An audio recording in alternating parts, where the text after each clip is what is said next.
Hello, and welcome to another episode of Solipsist Watched. I'm your host, the Social Solipsist, and this week I watched Triple Frontier from 2019. I don't actually remember why this was on my list, but it was in my Netflix queue, which means I must have added it at some point. But I have no memory of who must have... somebody must have suggested it to me, because this is not typically the flavor of film that I tend to go for. And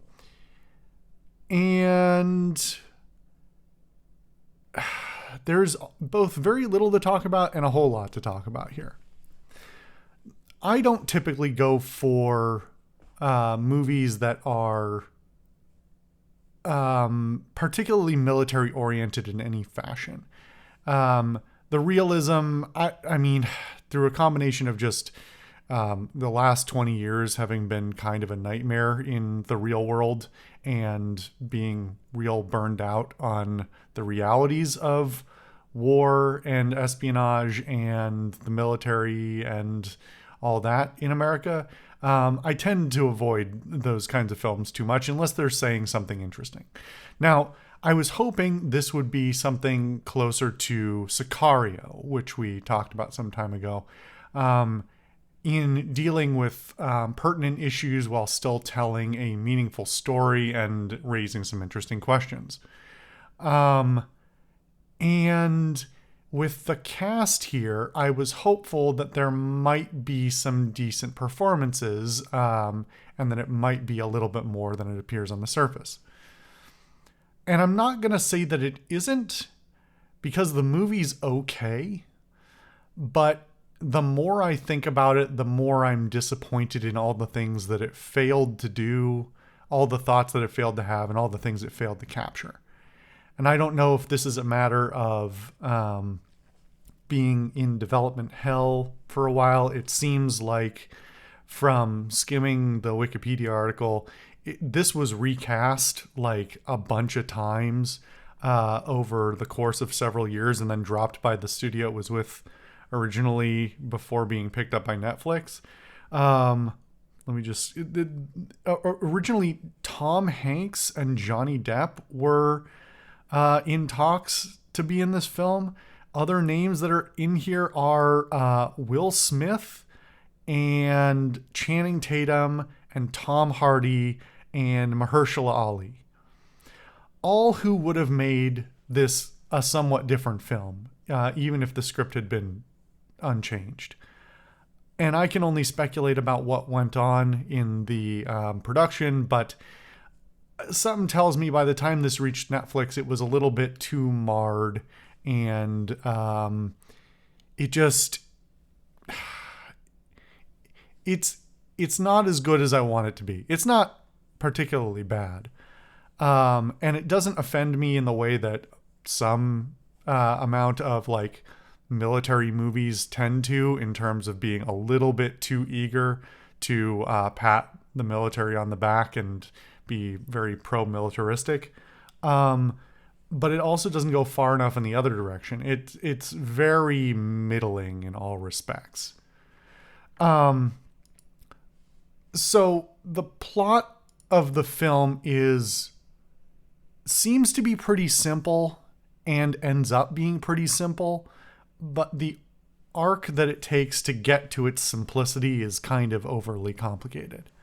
The first chunk of the film is one of the characters who has been down in South America for a while, played by... okay. The visuals have messed me up so much and these characters have so little depth. Spoilers, I'm going to get to that. That I've forgotten, even though I watched it like a couple of hours ago, I've forgotten who played who. I am pretty sure it is Oscar Isaac's character who we follow at the very beginning as he establishes sort of the stakes and the place and all these things. And then he loops in all these other people. And this looks like it could be, from the beginning, it starts to look like it could be a sort of pro-military intervention, like hooray for special forces guys kind of movie. And it doesn't turn out that way, but it definitely has that feeling early on. As the movie starts, you sort of get an idea. You get an idea of who these characters were to each other previously, very briefly. And then like some of the foibles that they all have, since they're a little older, they're in their 30s or 40s probably. And they have families and other things going on in their lives and other problems going on in their lives. And the first thought here, because it's established pretty early, is this could be a really interesting narrative about the problems that a lot of vets have when they leave the military, in terms of either the experiences they had that like changed them, or the traumas, or the things that they the experiences that sort of turned them into different people in certain kinds of ways.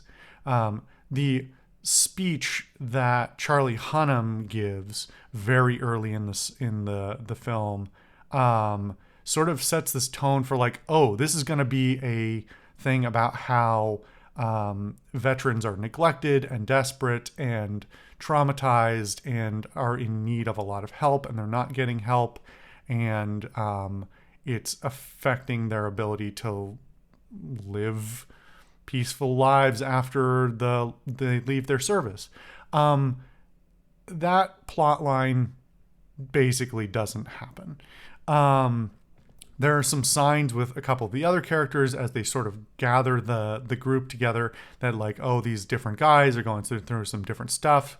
So then the second thought may be, okay, each of these guys has individual motivations. And even though they're all being chummy, like they're all, good war buddies, and they're getting back together, ultimately this is going to be a thing where they start to break up or have fights, or other things come into play because they've got different things going on or different motivations. And that comes in a little bit, but not as much as you would think. It's mostly for show. And this is getting to a problem with the characterization. A lot of these guys are pretty similar in their characterization. And that's not to say that like they're all the same guy. It's they're all not a guy. None of them have a lot of real defining features. Like they're not, you don't even have the incredibly shallow version from like the Expendables or something like that, where it's like, that's the big guy and that's the angry guy and that's the smart guy. It's not even that. And because they don't really do a lot, they do a very limited amount to establish the individual stakes for all these characters and their motivations early on. And by the time you're halfway into the film, there's really no time or place to add that information. It becomes hard to follow even who's doing what at some times, and it becomes hard to care too much. For that matter, I'm not even sure if two of the characters are brothers or not. They might be, they might not be. I genuinely don't know. It was not clear. And that indictment of the characterization goes throughout this. It is not helped by the fact that this is not a particularly pretty movie. Well, that's not true. Actually, it's a really pretty movie that in post-processing has been fucking ruined, because it's gray and blue and brown. It is military color grading. The like that the 2000s military movies were all brown and yellow. And the 2010s military movies started transitioning towards more blue and gray. And every shot in this film is washed out, gray and blue, muted colors, just really dour. And that gets into it's not very pleasant to look at, but it could also be potentially used as a manner of like addressing how the different characters literally and figuratively see the world, or like be used for narrative purposes of showing like these are the hard scenes, and these are the scenes where they're, they're not having such a hard time, and you can use darkness and light. Like this feels like a 100 level cinema class I'm teaching here, of just like, you can't just use the same color grading over your whole film. It just makes it ugly. And I'm not really surprised by it, but again, like when the film is already dour on its own, that like dropping this color grading over the whole thing is a disappointment. And it's especially disappointing because there's actually some shots in this film that are really well composed. There's some scenery that is really really beautiful, or would be if the footage wasn't ruined in editing. And the sort of, I mean, the jungles of South America and the mountains of South America are these sort of very wild places. They can be very beautiful.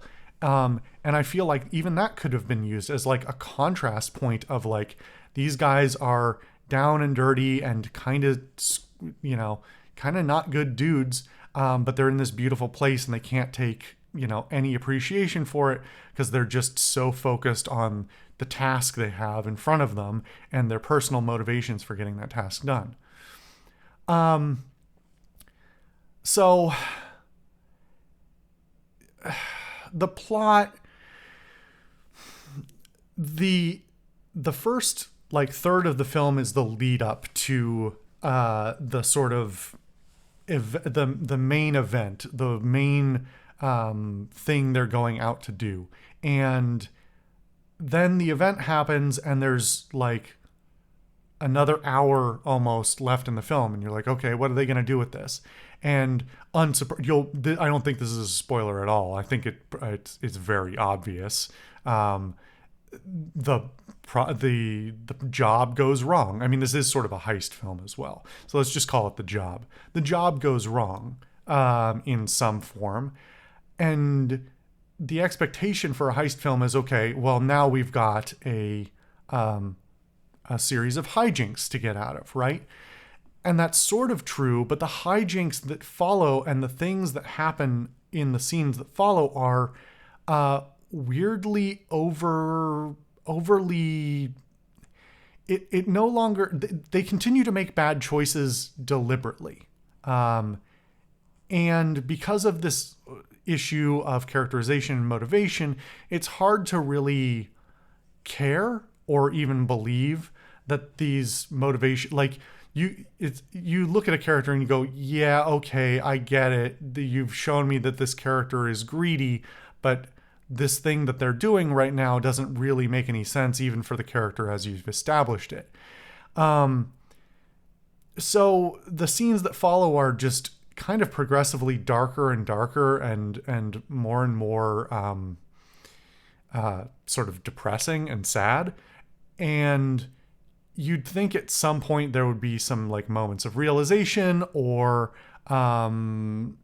just there's a moment during the heist where you're just thinking, oh, this is the moment they realize that, they're in over their heads and that they should have gotten out earlier. And there's a moment where you're like, oh, this is the part where you bail, right? And no, they don't. They hold on to it the whole time. They hold on to their like continued plan the whole time.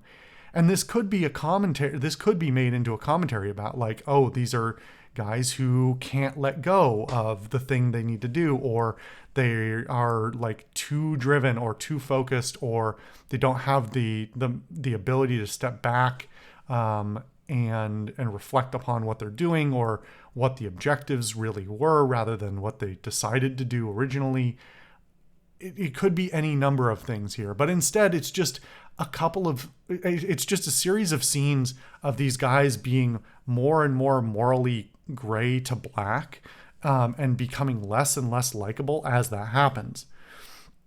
And the very end of the film is tonally it could have it had a moment to redeem itself, but instead of redeeming itself, it dives even further into the things wrong with it, because the very last thing in the film is basically a hook for a sequel. I mean, it's not really a hook for a sequel, but it's one character says something to another character, hands him a slip of paper, and implies that the whole series of events wasn't a huge mistake, and completely undercuts any limited storytelling or like narrative they could be setting up there of like, these guys finally learned their lesson after it all went, the way that it did, and realized that this thing they were worried about ultimately didn't matter. And then the end of the film's like, except now we gave ourselves a way to go back and fix the problem that we should have had the realization didn't matter. I'm trying to be vague so I don't spoil it. I don't really know why I'm being so precious about this film, because I don't think it's particularly good. The problem is that it's actually produced pretty well. Like, any given scene in a vacuum works pretty decently. But it just adds up to so much less than the sum of its parts. On top of all that, it's got some kind of very on-the-nose musical selections. It's got a lot of just very generic military movie things going on in general, in really every respect, from characters to locations to like just all these military tropes all over the place. And it's inoffensive for the most part, but it fails to say anything at all. And that ending is really the final straw of just like, oh, come on. You couldn't say anything here? It's a shame, because I know some of these... Oh, one other thing. There are a couple of scenes... This feels like it was produced in a rush, because there are a couple of scenes... There's a couple of edits that are real bad, and there's a couple of scenes where Charlie Hunnam does not pull off his American accent at all. And they should have definitely either cut those or reshot them, because it is very obvious that he is not American. It's pretty bad, because a lot of the rest of his scenes, he does a pretty good job. And they're not even like scenes where he's, doing something strenuous or it's an expensive scene to reshoot. No, these are like sitting around talking scenes where he just doesn't do the accent right. That they should have reshot. Anyway, a bunch of these actors are pretty good. I don't care for Ben Affleck, but Oscar Isaac I like a lot. Pedro Pascal has obviously been having a huge renaissance in the last like 2-3 years. Charlie Hunnam and Garrett Hedlund, I haven't seen in very much, but they seem to be mostly decent actors. This could have been something decent, but I think between the production, the writing, the directorship, it just added up to not very much. It's a bit of a disappointment. I'm going to avoid rambling too much more on this one. It's kind of not great, but honestly, if this is what you're in the mood for, if you're in the mood for a like military heist film that's not funny, oh, that's another thing. It could have been funny, but it's not funny at all. It's dead serious. But if you're in the mood for that, it's not a horrible film. But you could spend your time on something a lot better. Anyway, thank you guys for watching another episode of Solipsist Watched. I've been your host, the Solipsist, and I'll see you guys next time.